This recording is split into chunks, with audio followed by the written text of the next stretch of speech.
Good morning, class.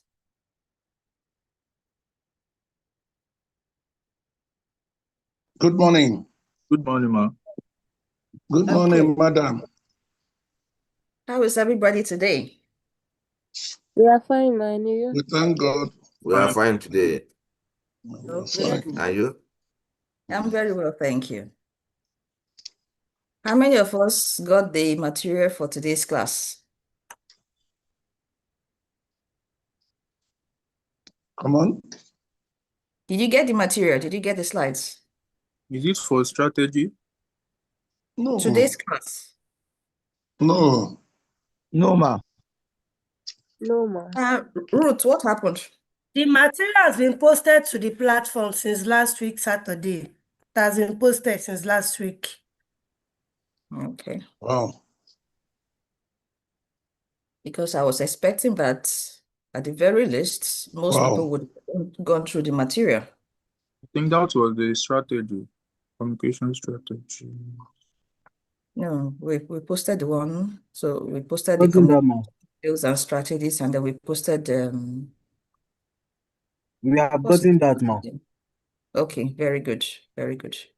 All right, let's dive straight into what we are doing today.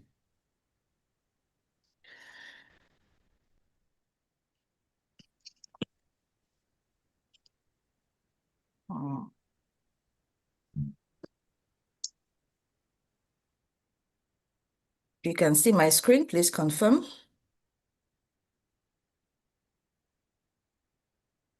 Can you see my screen? Yes, Yes. ma. Yes. Okay, very good. But this class is pretty small. Developing business. Why are we so few today? Where's everybody?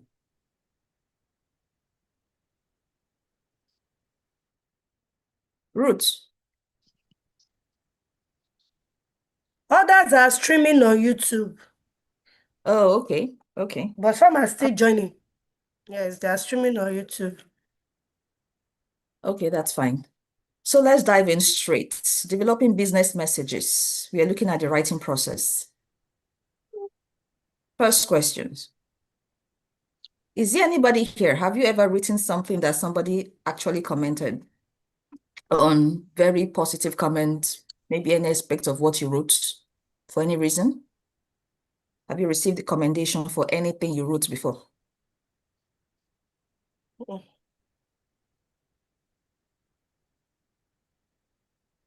Anybody? Yes, though not, should I say, not in the field of business, but Okay. but in my profession, I have severally done things like that. Okay. So Yeah. what exactly did the commendation, what did it say you'd write?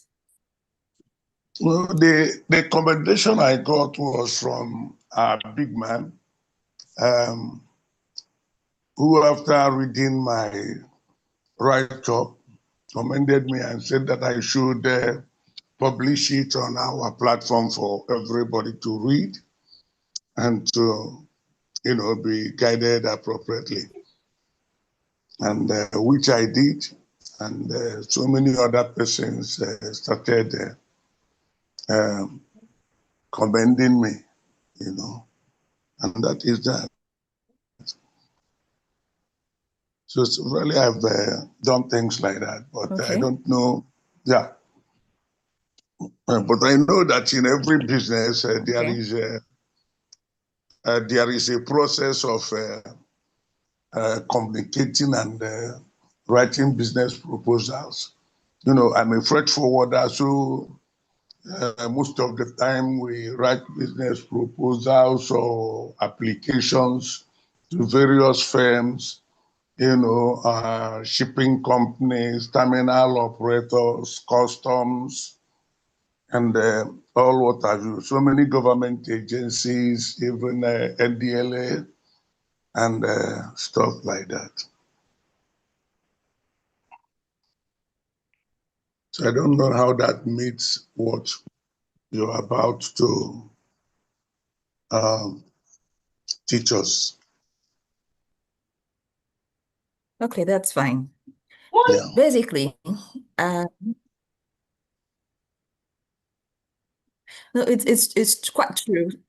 Many times we write things and sometimes we are commended. Sometimes people say, it didn't quite come out right. Or sometimes we finish, we submit, we are expecting a particular kind of response or feedback, and it doesn't come, and we are wondering what went wrong.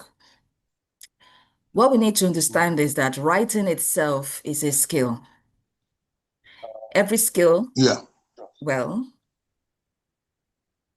some people would say you're born with some part of it. Some people would say you learn it. But basically, it doesn't matter whether you're born a writer, whether you're gifted with the skill of writing, whether you came to this world with the talent to write. Some of us did. True. We can't deny that. Some of us Yeah. came to this world with the capacity to write fantastically well.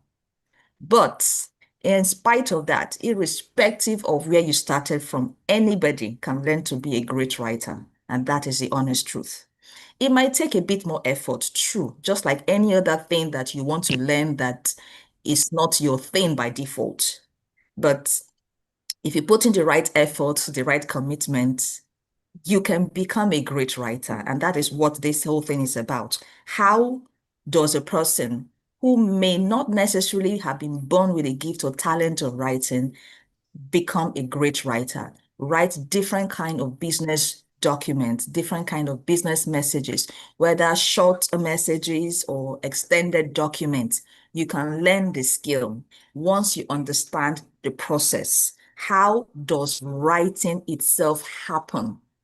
How do you go from, oh, I have an idea, I want to write about something, to coming up with something that people will read and be like, wow, okay, that is a powerful piece of writing. So Yes, my pen. at the end of this class, we should be able to explain the stages. The process of writing happens in stages. If you understand the stages, then you understand how to apply the skills that are at every stage. I don't know. For different kinds of people, depending on your current level of competence, the skills might go very fast. For some other people who are just learning the craft, it may take a bit of time. But with practice, anybody can be a master writer. And then at the end of the session, we should be able to apply the structured approach to business messages, organize ideas effectively. In today's world, being able to communicate is one of the most important skills. Sometimes you have the opportunity to just say what you want to say orally, but many times, most of the time, you will have had to communicate in writing before or after the speech. And then we will need to be able to produce business messages. It's not enough to understand the principles. It's not enough to know the strategies. It is important that you apply. 1 hour will not be enough for everybody to begin to write. But what you learn in 1 hour, you can extend and then apply. Practice at your own time. I keep emphasizing this. Skill is learned by practice. If you don't do it, you will not become great at it. So, why does business writing demand a clear process? Can't we just say, okay, so yeah, I met this person, he said I should submit proposal, and let me just put something together and just, if you adopt that approach, what you may come up with may not necessarily be the best. Even for short messages, there's a process your brain goes through that allows you to come up with something that is really, really thoughtful, that is really impactful. Why is this process important? First of all, writing can go wrong and produce misunderstanding. In the business terrain, that can be very costly. You intended to say A, but the person interpreted it as B. Then you now begin to do damage control. No, that wasn't what I intended. That was not what I was trying to say. That is after the fact. Now, all that damage control comes with delay. What should have taken 1 week and then you start executing, you are now trying to manage the egos that have been bruised, manage emotions, manage the consequences of communicating poorly. Part of that management comes with reputational damage. Sometimes it then takes a very long time to heal from that kind of damage, because somebody is now looking at you in a particular way, thinking of you in a particular way, now perceives you in a particular way for something you honestly did not intend to do. Finally, you have poor decision making. Once the communication is flawed, either because there's poor clarity, or there's no coherence, or there's no consistency, or the information itself is not even correct, people cannot take the right decisions on the wrong premise. But when you have a very structured approach, you are moving systematically. And every point in time, you can analyze your progress. You can analyze how you are moving. Am I doing it right? Okay, so this next step, what have I produced? Once you can deliberately see that process, you come up with clearer messages. You can analyze what you have written and see that it is better. There's a better structure to it, rather than just ramble something up and, okay, let me just put it together. You will find that those times that you just quickly put it together, the whole thing is a bit scattered. If you go back to it, you will find out that something you wrote in paragraph 3 should actually have maybe come in paragraph 2. A sentence in paragraph 1 should have moved to paragraph 3. So that is what happens when there is no process to it. Applying the process also ensures that you can check at every stage whether what you are writing is audience appropriate. Remember when we talked about the 7 C's? At every point in time, realize that you are not writing for yourself. You are writing for an audience. The audience analysis is one of the very first things you do before you start writing. You do not say, oh, I want to write about XYZ, and you just take your computer and start typing. No. You first think, who am I writing to? This audience, what is this person like? We will come to the nitty-gritty of all of that very shortly. But that helps you to ensure that your piece of writing satisfies your audience. There are different purposes for writing, different audience for writing, and at different times. Oh, I want to write about XYZ, and you just take your what's that? Okay, technical glitch. Okay, so, and then finally, no. You first think, who am I writing to? Ruth, why is there an echo? Audience. What is this person like? We will come to the nitty.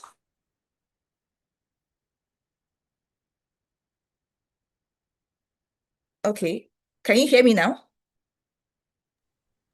Yes, ma'am. All right, thank you. And then finally, you gain credibility. There is nothing more powerful to communicate competence, to communicate quality, to communicate your professionalism than a fantastic piece of writing. Realize that whatever you write, people are not just judging the content, whether it makes sense, whether you said what you should say, whether the message is passed across. People are judging you as a professional based on every single thing you write. So somebody can decide, wow, this document is so comprehensive, it's so detailed, it's so organized, it's so, there's so much clarity about it. And they immediately conclude that, oh, whoever is behind this thing must be solid, must be competent, must be organized. Somebody will see another piece of writing and immediately begin to judge whoever it is that wrote it based on parameters beyond even the piece of writing. So this is very important. Writing in business is not just to communicate information. It's an extension of who you are. That is the way people see it. So what is this writing process all about? For every fantastic piece of writing, if you do an analysis, of great writers, people that have been able to come up with very great pieces, most of the time you will find that the process they go through falls within a particular framework. First, there is planning. As simple as that is, it's sometimes the most important. What do we do in planning? We say you don't just decide I want to write and then you start writing. That's not how we write. Before you write a single word, you ask yourself a series of questions. Okay, so why exactly do I want to write this thing? No matter what it is, whether it is short message, a long document, proposal, as simple as even a post. Why? What do I want to achieve with this thing I want to write? We've talked about, I'm sure you would have treated purpose of communication. Am I trying to just inform them? Am I trying to persuade them? Am I trying to do some branding? What do I want to achieve? That is the first question. Who am I trying to communicate with? Who is my audience? What are these people like? What do they already know? What more would they need to know? That is what will then inform your content, which is the third question. So what exactly should come under this thing I want to write? What and what should be included? What and what should be excluded? Those fundamental questions are critical. All of that comes in the planning stage. There are many more questions we'll ask when we go to the next slide, but let me quickly do a run through of the stages. When you finish planning, you can then move to draft. Before you can now start saying, I want to draft. Before you put down a single word, you already have your plan. It is our plan that now guides what you are drafting. Now, what is drafting? Drafting is writing, but it's not the whole of writing. Some people mistake the drafting for the entire writing. Now, that is where they get it wrong. That is where they make mistakes. They come back later and they see the draft, whoa, and they're wondering, see mistakes or see errors. I should have done this, I should have done that. But when you realize that that first time you are putting anything down, that is not where writing ends. That is just the beginning of the putting down things in words. That is what we call drafting, converting the ideas to text. At that stage, your focus is on content. Get all the ideas down. Everything you have planned to do. I want to write about this topic, this topic, this topic, or this idea, key point 1, key point 2, up to key point 5, or whatever it is. Just put down the ideas as they come, or as you have organized it. Depending on what you need to write, you may or may not do some level of research. If it's a very simple thing, maybe zero research, just you have an idea of what you need to do. You already put down the points during your planning stage. For your drafting, you just develop the points one after the other. If it's an extended piece of writing, you want to write a proposal or a report, for instance, you may have to do some level of research. All of that would have been done in the planning stage. So in the drafting stage, you're simply converting your ideas as you have laid everything out in the planning stage to text. That is not the time you begin to check, okay, this spelling is not correct. Let me quickly correct it.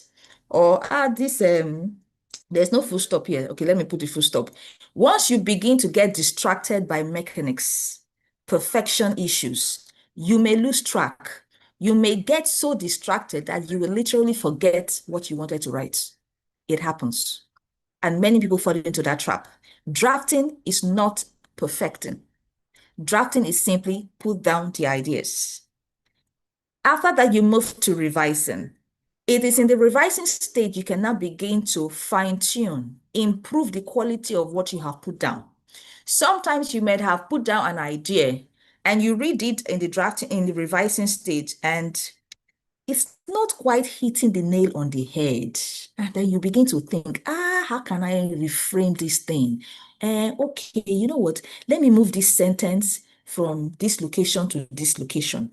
I think this word, a better word would be better. So you find a better word to replace it. Or you go, somehow it feels like this thing is not complete. Something is missing. Something is missing. Ah, okay, let me add this information. Then you go and get that information. All of that is happening in the revising stage. This is where you are trying to build clarity. You're trying to ensure that there's completeness in what you have put down. You are trying to ensure that the message flows. Because you can write something that's not flowing. You think it's just everywhere, everywhere. Yes, your points are there, but it's not flowing.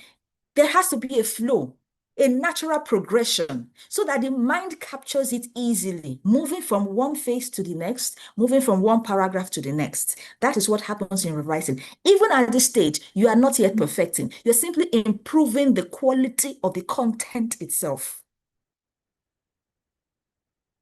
The question you're actually asking here is, this thing, does it achieve the objective? If you realize that some parts are missing, then you know that there's a completeness issue that you need to address. If you feel that the content is there, but the understanding is a bit wobbled up, so you know that there's a bit of coherence issue you need to address. So those are the things that happens in the revising stage. In the editing stage is where you now begin to address mechanics, fine-tuning perfection details. This grammar, present tense, past tense. Ah, no, I use this simple present tense. It's supposed to be past tense. You correct that. Ah, this spelling. Ah, no, it's supposed to be 2R, not 1R. You correct that. That is what happens in the editing. Editing addresses all of that fine details once you have your solid content. Because you can have very solid content, but simple mechanics problems can alter the meaning of what you have written, can affect understanding of what you have written. And then somebody is interpreting what you have written in a completely different light, and you're wondering how. When you have finished all of this, you don't keep what you have written in your computer. In the business world, your writing is not complete until the message is delivered. Your delivery is part of that process, because there are things you also need to consider during delivery. Most of those things should have been factored in at the planning stage, but requires execution at the delivery stage. If at the planning stage, you have thought about your audience, okay, so I'm sending this to my MD. What channel is best? Do I do email? Do I send it via WhatsApp message? If your audience is the mass, probably you want to send to all members of your staff, what is the right channel? Should I do email? Should I put it on as a memo? Should I just send a, those decisions have to be taken at the planning stage, but effected at the delivery stage. Another very important question you're asking is, what timing is best? Because you can have a very fantastic piece of writing. The time you deliver it is also important. So this person I'm sending to, is it best to deliver in the morning at 8 a.m. or at 10 a.m.? Or is afternoon better for this person? Because there are different kinds of people out there. If you are dealing with somebody who is nearly always on site in the morning, and you're sending an email at that morning time, the person may not see it. The person is busy with field activities. Probably the person may only return in the afternoon to read their emails. If you send it to somebody who is not so much of an email person, but you know that if you send a WhatsApp message, the person will see it immediately, and you need immediate response, or at least immediate acknowledgement. If it's information, if it's message that needs to be communicated via email, you can do that official email communication, but also ensure that there is a WhatsApp message that follows, so that it gets the person's attention, and the person knows that, oh, there's something I need to address, there's something I need to attend to. So those are part of the questions you ask in delivery stage.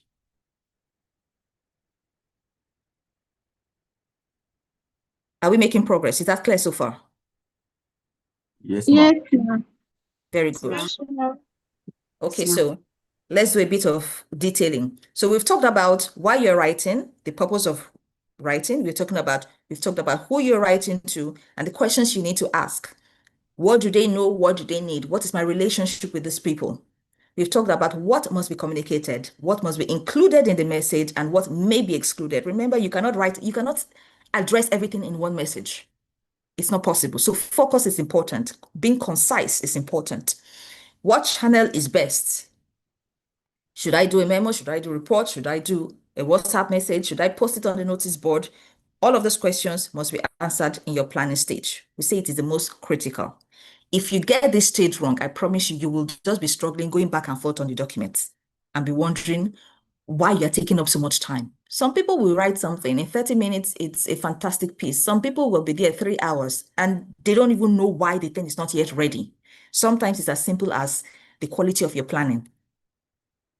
We've talked about the drafting. We say focus on content, focus on putting out the ideas first in an organized manner. Your introduction, your body, your conclusion. Once you have this intact, you know that your content is ready at the very first level. It does not have to be perfect. It's designed for perfection. It's designed for converting the ideas to text. We said that in the revising stage is where you begin to clarify your ideas, ensure that there is a proper flow in the ideas, ensure that there is relevance for everything you're saying. Everything you put down must earn its space. You don't just throw in words because, okay, let me just, keep talking, using fancy words. Everything must be aligned with the purpose and the audience. We've said that in the editing stage, you're looking at grammar, you're looking at the spelling, you're looking at punctuation, ensuring that there is accuracy in everything you have put down. It's at that point you can start looking for, using Torchlight, looking for mistakes here and there. Yes, that's in the editing stage. Because no matter how fantastic the main content is, if people are distracted by mistakes, poor grammar, spelling problems, poor punctuations, or even as something as simple as formatting, depending on the kind of thing you're writing. How you format a Word document is not the same way you probably will format a PowerPoint presentation. It's not the same way you would format a memo. It's not the same way you format an email. So there are conventions for every kind of writing. You have to learn each of them. And then for the delivery, we've talked about your timing. We've talked about channel. And then finally, for presentation, when all is said and done, you have put together everything, you have checked all the boxes, you then ask yourself, does this represent me properly? You are a professional in the business space. You will be judged by the content and quality and presentation of your writing. Ask yourself, am I happy with this? Is this the way I want people to see?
Going on? It's all well.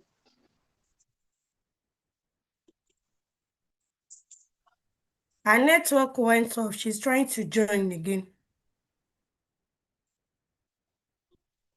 Okay.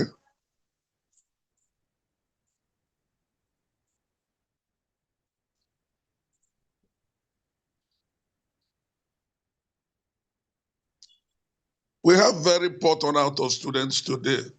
I hope all is communicated They are appropriately. streaming on YouTube. They are streaming on YouTube. It's not poor turnout. Others are streaming on YouTube. Okay, okay.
Yes.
Can everybody hear me now? Loud and Yes, clear, ma'am, I can ma'am. hear you. I hear you now, ma'am. Okay, Yes, sorry loud and about clear. that. I think there No, was a technical issue and I didn't even realize that, I'd been unmuted. Okay, so I haven't gone too far. I was basically talking about how we apply the 7 C's to the business writing process. And I said that usually at the planning stage, because you're answering the fundamental questions, why you're writing, who you're writing for, what you're writing, and then what time is best to communicate, what channel is best. Most of the time you find out that the considerations or the decisions you're making at that time revolve around completeness of the ideas, meaning that what and what is supposed to be included. You need to outline those things. Courtesy issues. Okay, so this thing I want to write. Remember, I'm writing for this audience. So is this okay for this audience? Consideration issues. Is it the most effective way to communicate with these people? Does it meet their needs? Does it fill the knowledge gap? You know, would they be able to respond to me based on these things that I have said I want to do, these points or these ideas? Those are the things you're thinking about in the planning stage regarding to the 7Cs. And I mentioned initially that it's not clear cut, all right, depending on many other variables, including your competence as a writer. How long it will take me, for instance, to come up with a proposal, it may not be the same amount of time it will take another person to come up with the same quality of documents, right? So that is that. But typically, these are the things we are looking at when we are writing. At every point in time, the 7Cs are playing out, some to different degrees, some at a higher level, some at a lower level. But everything falls within the same terrain. For every piece of writing, the 7Cs are always at work. At the drafting stage, because at that stage you're translating ideas to text, you're looking at, okay, so is there clarity? Have I communicated this thing I just wrote? Does it even make sense?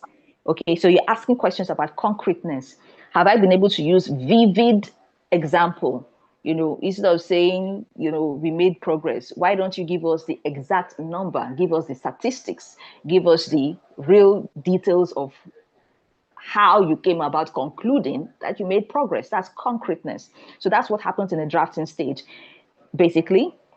And the revising stage, again, you're looking for clarity because you could have drafted something. To you, it seems clear.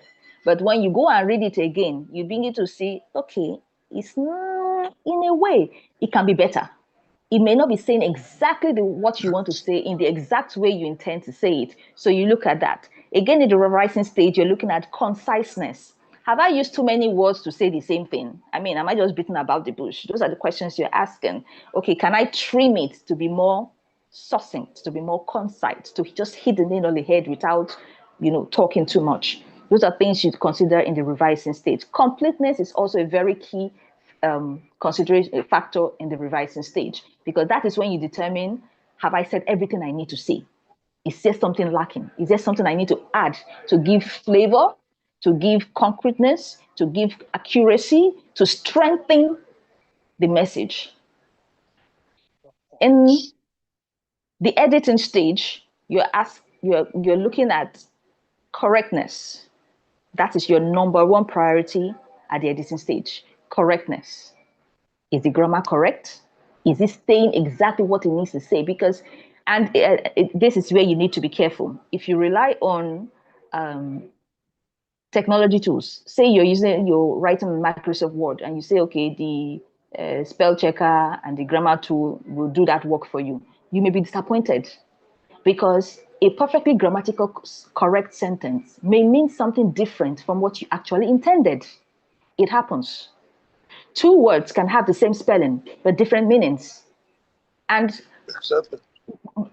exactly, Microsoft Word does not know what you want to say. It is you that knows what you want to say. So you are the driver of technology. You leverage technology, you can use it, but use it appropriately, use it sensibly, use it as the master of the tool.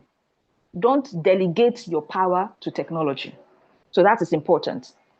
At the delivery stage and across all stages, technically, you're always considering courtesy and consideration. These two, you can't compromise. At every point in time, you're thinking, am I courteous? And is this right for the audience?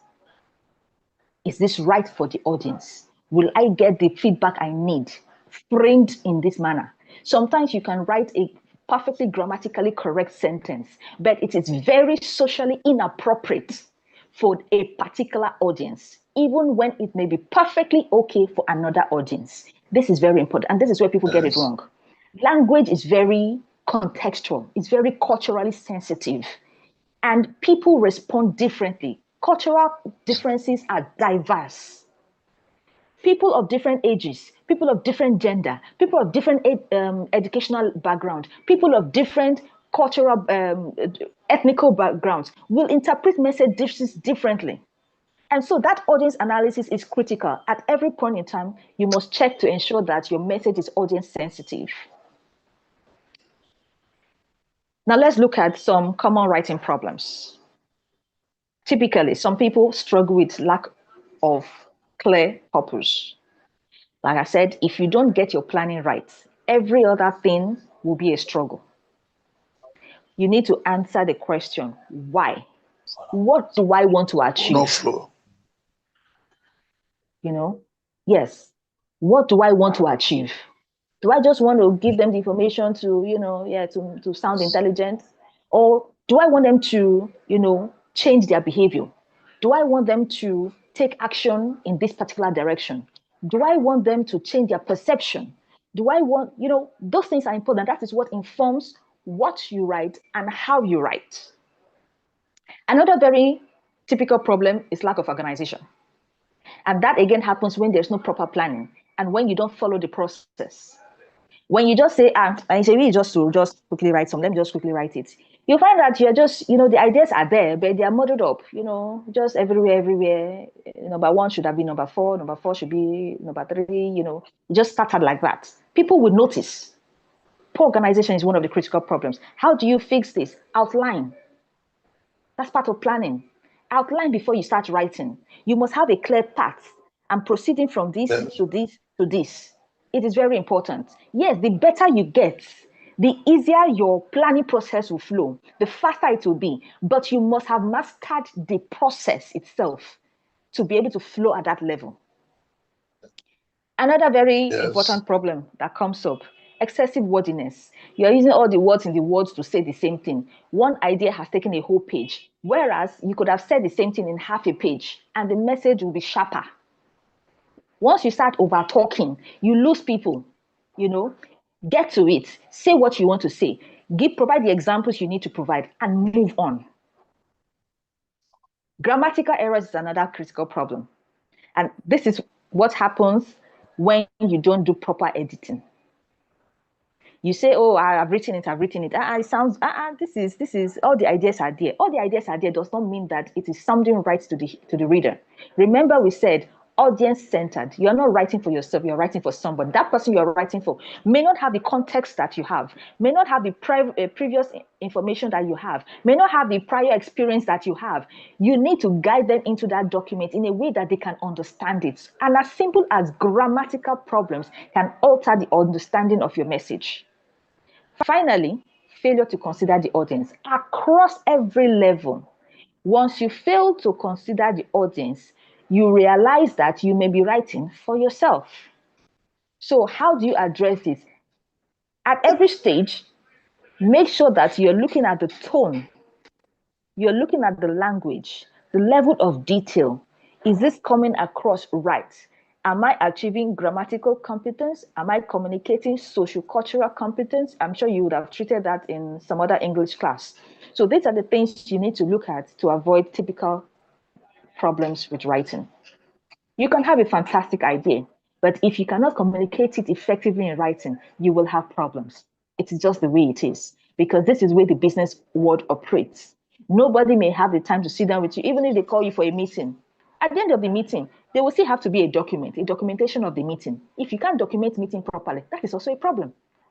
If you can't follow up after the meeting to say, okay, this is what we agreed on, this is what we need to do, and this is how we are progressing, there will still be a problem. So you can't run away from writing.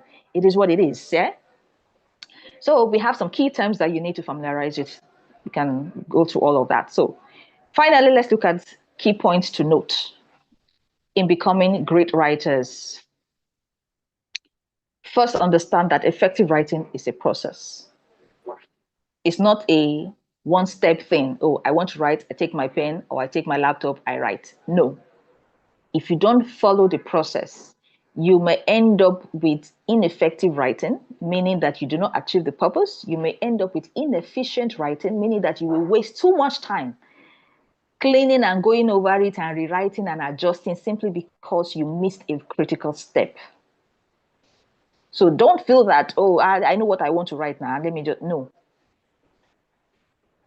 Second key point to note, planning determines the direction and clarity.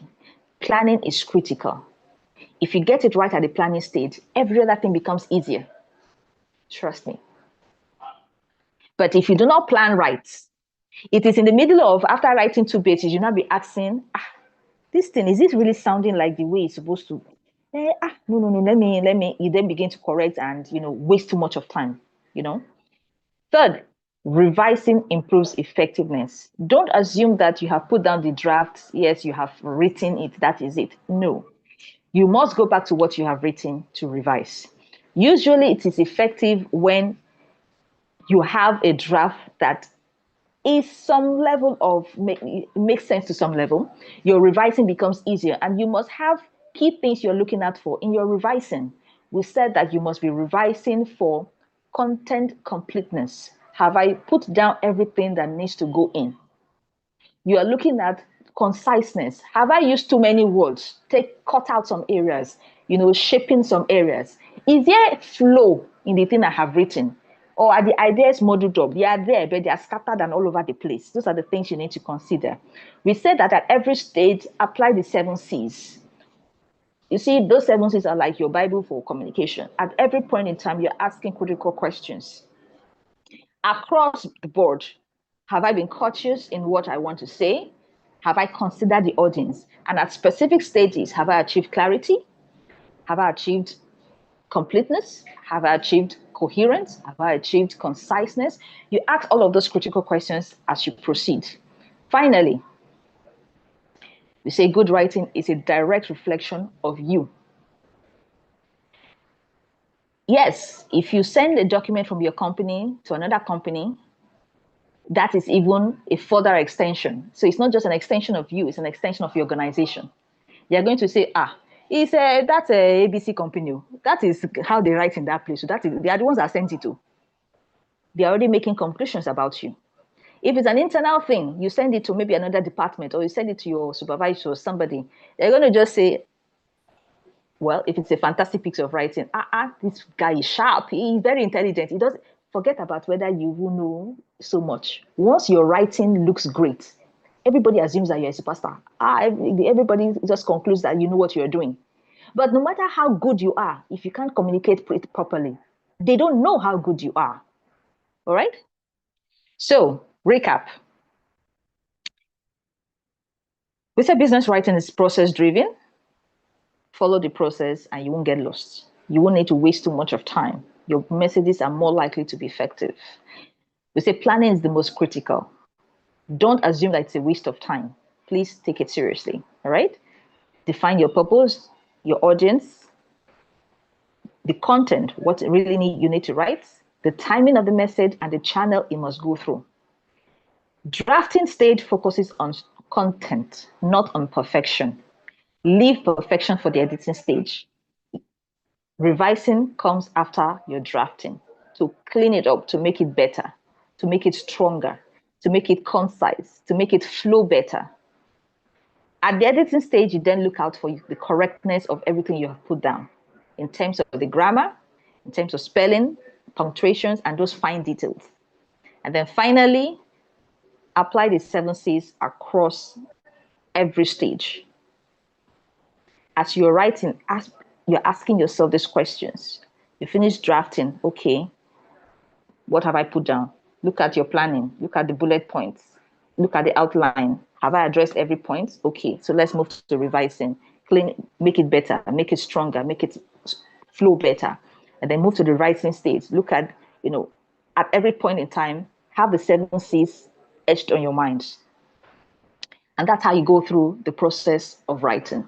If you practice this process consistently, you become a better writer. That is the way to handle it. Whether you were born with writing as a talent or a gift or whatever, it doesn't matter. even people that are talented writers, at some point, you need to analyze your writing and see whether it aligns with the process and where you can get better. Because even talented writers go through skill development. Everything is improved by learning. Everything is improved by developing. Everything is improved by practice. You can be born with a particular gift. If you do not practice, it's only a matter of time. That gift will disappear. You will just wake up one day and it's just not there anymore. And then you're trying to get back in track. But irrespective of whether you're born a writer, you can learn the skill of writing. Anybody can be great at writing. And so that's that. Any questions? I had thought you will share this on the slide like we were doing before. We were not seeing the slides of this. Okay, yes. Last.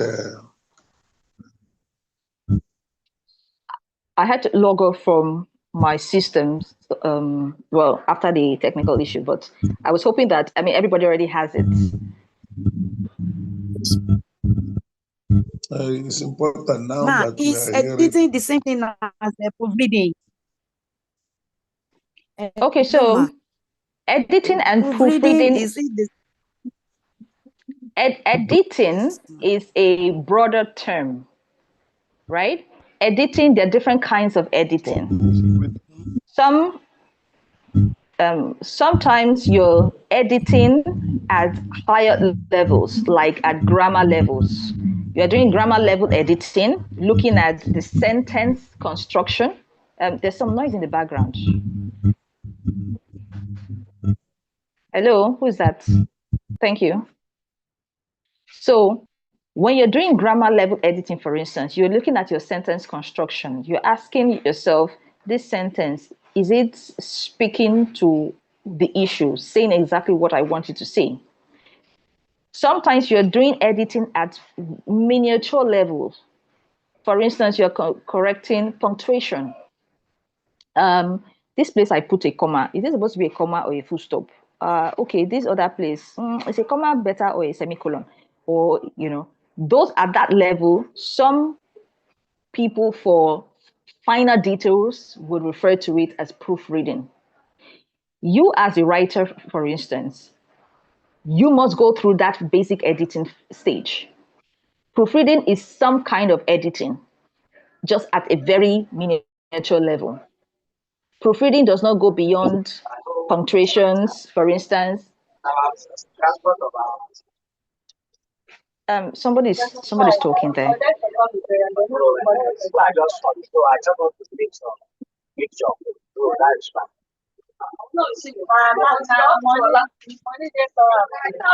Please, can we have everybody muted? There's so much noise. So, no.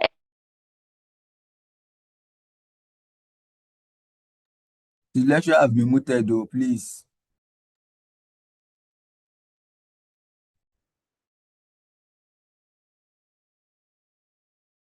Ma, you are muted. We can't hear you, ma.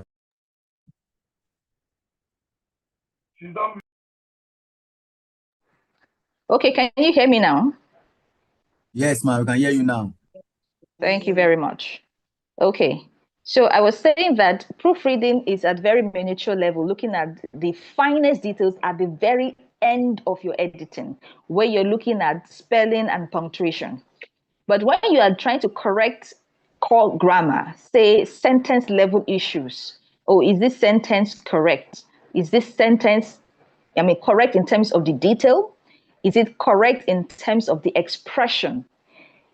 Is it better to break up a compound sentence to two simple sentences? Those kind of decisions are editing level decisions.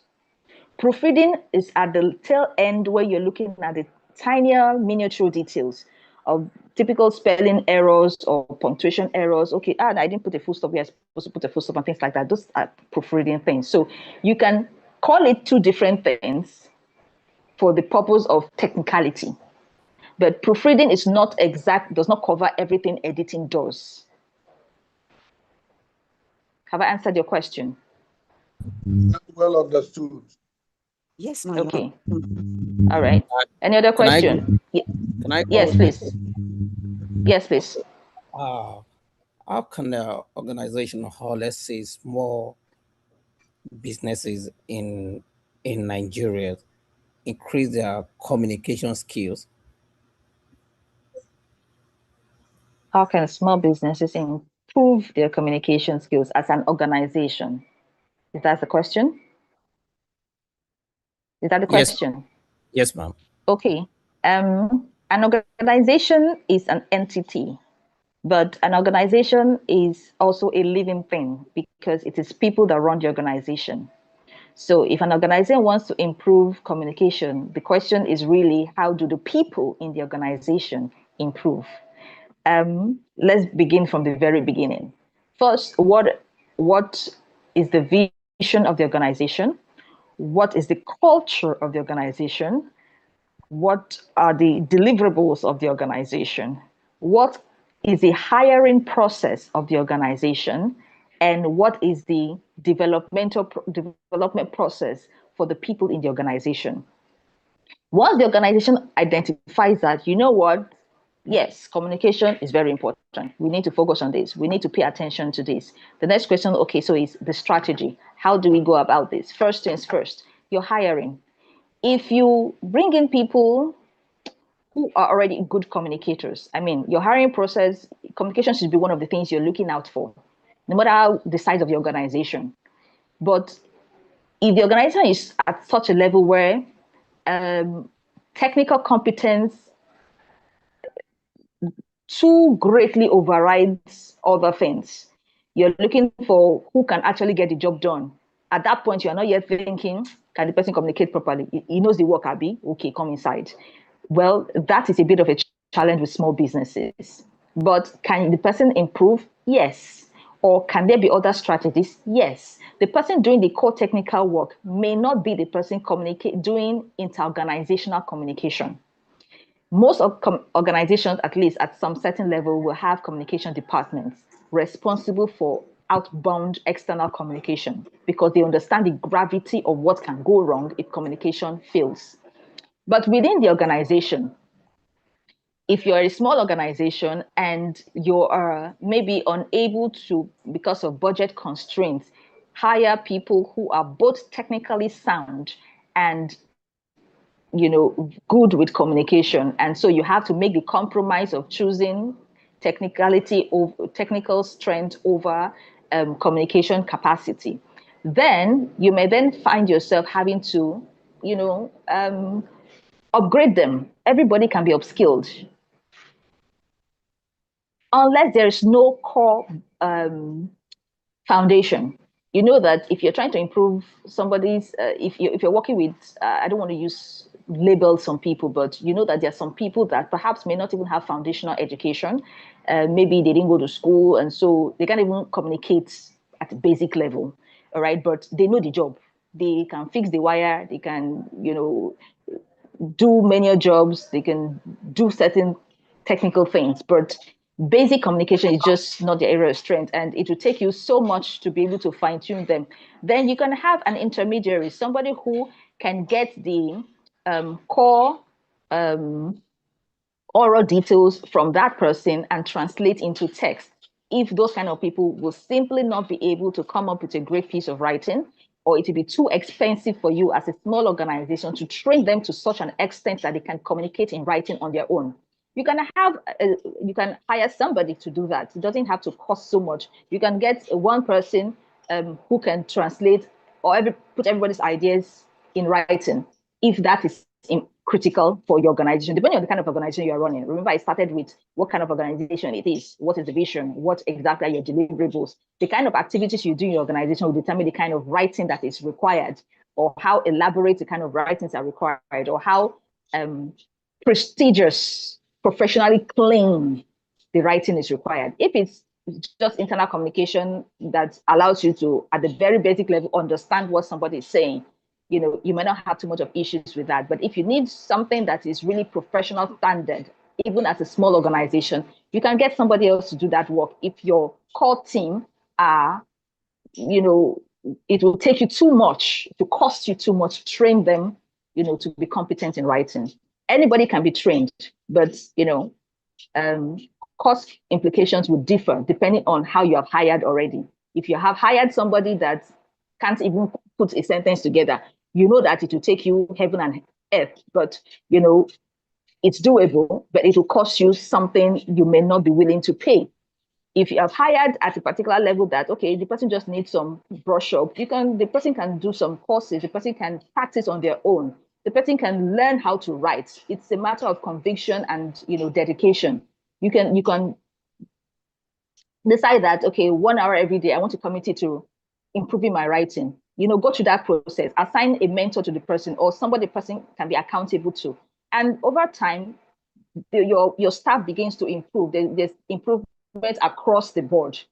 If you now feel that, yes, there's improvement, but the kind of people you need to communicate with as an organization, you still need to take it a notch higher, then you apply some other strategy. So it depends on really, it depends really on where you are, what you want to achieve. There are many things you can do across and on that continuum regarding improving the communication skills of your workforce. Does that answer your question? Perfectly, ma. Thank you so much. All right.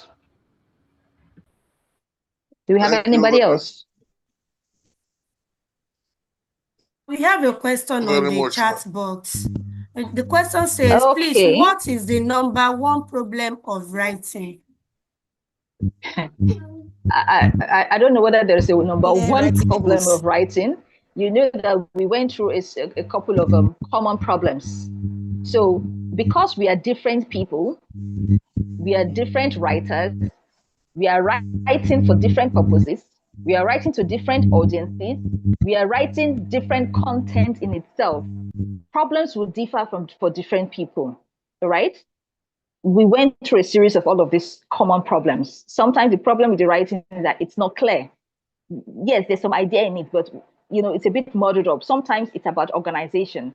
Sometimes it's too many words. You're writing 10 pages. You could have written all of this in 5 pages and the message will come across. Sometimes the idea is there, but too many grammatical problems. Sometimes the content looks good, but it's not appropriate for the audience you have written it to. So the problems can differ based on context, based on different parameters. But most of the time you will find that if you get your planning stage right, most of the time the problems are reduced significantly.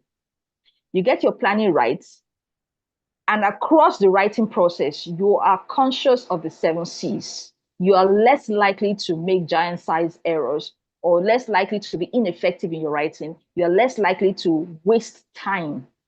You're more likely to be clear in your message. Most of the issues that come up, you can address those issues once you follow the process. So your priority should be, how do I master this process?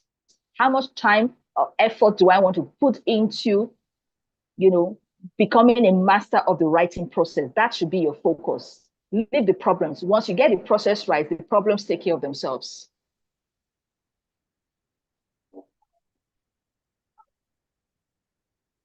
Is that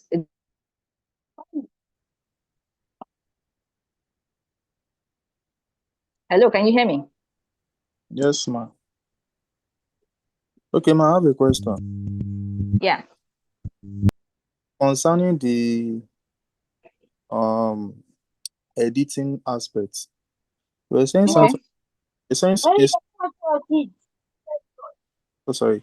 We're saying something like correcting or like checking to make sure that errors are being checked. So in case whereby I'm losing my Microsoft Word because I type, so I type, and for example, I notice if you are familiar with Microsoft Word, you'll be seeing some words that is having like red under. Yes. So for example, I type color. Our own color is COLOUR. Yes. But having R. So in that case, I believe maybe there is a standard word for spelling for that. That our own understanding about the spelling is C. So how can we Okay, go? so what your question actually revolves around settings. Yes, ma'am. If you're writing from Nigeria, because Nigeria learned English from the British, we take it that our version of English should align with British standards. So what you simply need to do is to apply settings to your Microsoft Word application. So you go to settings, check if the language is set to proofread in UK English or US English. If you set it to UK English, it takes care of that problem automatically. So whatever you're writing, you write based on British English. If it is set to US English, you will see that red underline because it's a conflict. The system is recognizing is set to US English, but what you have typed is a British English spelling. So once you address the setting, it takes care of it. Okay. Yeah.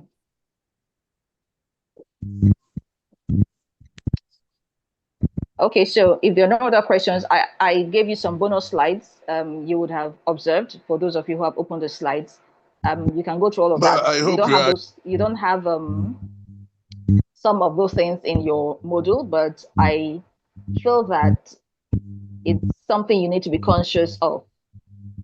In today's world, Yeah. if you are not leveraging AI, I don't know how you are doing it because there is so much to do and there's so much to gain using that kind of tool. It is important that you learn to do it and to do it right. Because whether you like it or not, the gains far outweigh the whatever inconvenience you think it might cost you.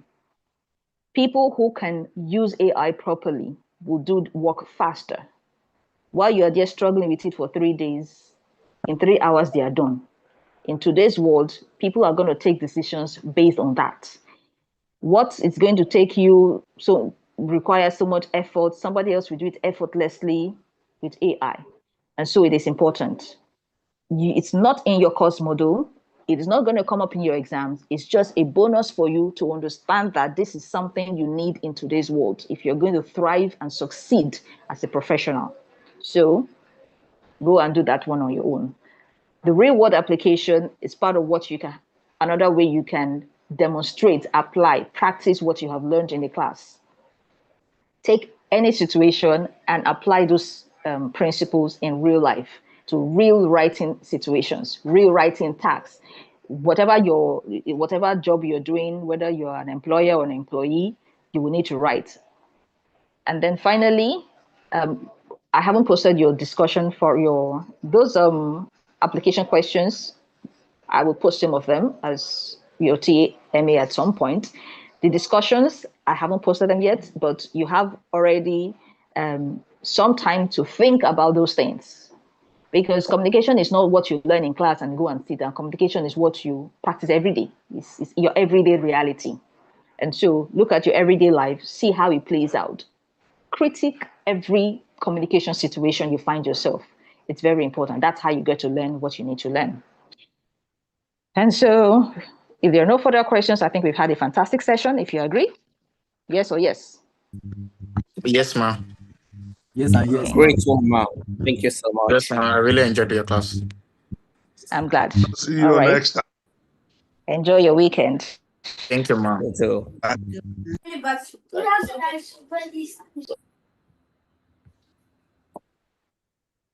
Best regards to your family. Thank you very much, sir. I wish we could continue the class till tomorrow. When will you practice what you have learned if you sit in class all day? Like I'm playing so much. All right. Have a fantastic week, everybody. You Bye-bye. too. That is with you. Thank you very much.